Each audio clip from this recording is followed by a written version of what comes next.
ఇంకా మీరు ప్రాపర్టీ అఫెన్స్లో మీ దగ్గర అటెన్షన్ డైవర్షన్ గ్యాంగ్లు కానీ చాలా ఒక పార్టీ గ్యాంగ్ అంటే గ్యాంగ్లు పట్టుకొచ్చారు. దాని ఇన్వెస్టిగేషన్ ఎలా చేశారు, అసలు దాన్ని వెళ్ళగా వాడిని ట్రాక్ చేయాల్సి వచ్చింది? I always credit our success to our investigating officers because without their effort we cannot apprehend anybody. మీరు ఇప్పుడు చెప్పేది ఇట్ వాజ్ దట్ టట్లుబాజీ అని ఒక గ్యాంగ్, అది operates from borders of Rajasthan, Uttar Pradesh and Haryana. ఆ బెల్ట్లో వాళ్ళు అక్కడ నుంచి ఆపరేట్ చేస్తారు. అంటే వాళ్ళు చాలా వరకు ఇక్కడ నుంచి జెన్యున్ ట్రేడర్స్ని ఆర్ బిజినెస్ మ్యాన్ని ల్యూర్ చేస్తారు అక్కడికి. అంటే మేము మీకు ఏదో ఇక్కడ మీరు వచ్చి మా దగ్గర కెమెరాస్ ఇన్స్టాల్ చేయాలి కానీ, మీకు ఏదో స్క్రాప్ అమ్ముతాం కానీ, ఇలాంటివన్నీ జెన్యున్ బిజినెస్గా పోస్ట్ చేసి ఇక్కడ నుంచి తీసుకువెళ్తారు. అక్కడ తీసుకుపోయి వాళ్ళకి ఆల్మోస్ట్ అబ్డక్షన్ చేసి గన్ పాయింట్లో అన్నీ తీసుకుపోతారు. సో దాంట్లో ఒక ఛాలెంజ్ ఏమంటే వేరే ఎన్వైరన్మెంట్లో వెళ్ళాలి ఫస్ట్.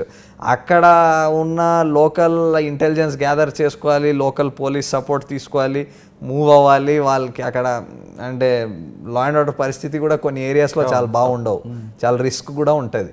సో మా ఆఫీసర్స్ వెళ్ళి అక్కడ వాళ్ళు పట్టుకురావడం it was a big challenge. And బాగా దానికి పట్టుకున్న తర్వాత ఈ మీడియా ద్వారా బాగా పబ్లిసిటీ ఇచ్చిన తర్వాత ఇంకా ఇప్పుడు ఆల్మోస్ట్ కేసులు ఆల్మోస్ట్ నిల్ అయిపోయాయి. టట్లుబాజీ గ్యాంగ్ మీరు పట్టుకున్న తర్వాత కుషాయిగూడ కూడా కంప్లైంట్ అప్పుడు రైస్ అయింది.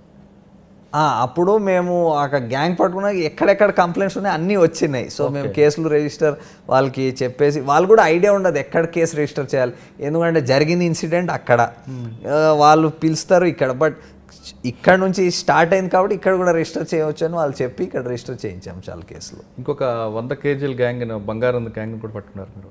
ఈ కర్ణాటక కొన్ని డిస్ట్రిక్ట్స్ నుంచి ఇది ఒక గ్రూప్ ఉంటారు, వాళ్ళ దగ్గర ఈ ల్యాండ్లో మాకు ట్రెజర్ దొరికిందని, ఏన్షియంట్ కాయిన్స్, గోల్డ్ అవన్నీ దొరికని చాలా పబ్లిక్కి మోసం చేశారు. కొందరు పట్టుకున్నాం. దాంట్లో చాలా అంటే అది హైదరాబాదే కాకుండా different districts of Telangana, AP నుంచి కంప్లైంట్స్ వచ్చినాం. సో మేము వాళ్ళ డిస్ట్రిక్ట్స్లో కూడా కేసు రిజిస్టర్ చేయమని చెప్పాం. దాంట్లో కొన్ని మెంబర్స్ పట్టుకున్నాం. కానీ ఈ అవేర్నెస్ దాంట్లో తెలిసినాక ఇంకా చాలా వాళ్ళు అలర్ట్ అయిపోతారు, ఇంకా ఇలాంటి మోసాలకి విక్టిమ్స్ కారని. జనరల్గా సిసిఎస్కి ఏ టైప్ ఆఫ్ కేసులు ఎక్కువ వస్తుంటాయి? అంటే ఎక్కువగా పక్కన ఉమెన్స్ కేసు కూడా ఉంది, కంప్లైంట్ ఉమెన్ ప్రొటెక్షన్ సెల్ ఉంది, సైబర్ క్రైమ్ ఉంది, ఐటీ ఉంది, ఈఓడబ్ల్యూ ఉంది. ఎక్కువ ఏ వస్తుంటాయండి? మాకి full entire gamut of cases వస్తాయండి. అంటే ఒక కేస్ ఒక టైప్ అని ఉండదు, frauds all type of frauds ఉంటాయి. ఇంటర్ స్టేట్ కొన్ని అఫెన్సెస్ ఇలాంటి లైక్ టట్లుబాజీ, నమస్తే గ్యాంగ్, ఇది కోర్చా గ్యాంగ్, ఇవంటి కొన్ని వస్తూ ఉంటాయి. Then cyber crime of course OTP frauds నుంచి job frauds, phishing and hacking, mail hacking, then ఈ అన్వాంటెడ్ ఫొటోస్ ఇవన్నీ పోస్ట్ చేయడం, హెరాస్ చేయడం ఆఫ్ ఉమెన్, అవన్నీ అవి ఉంటాయి.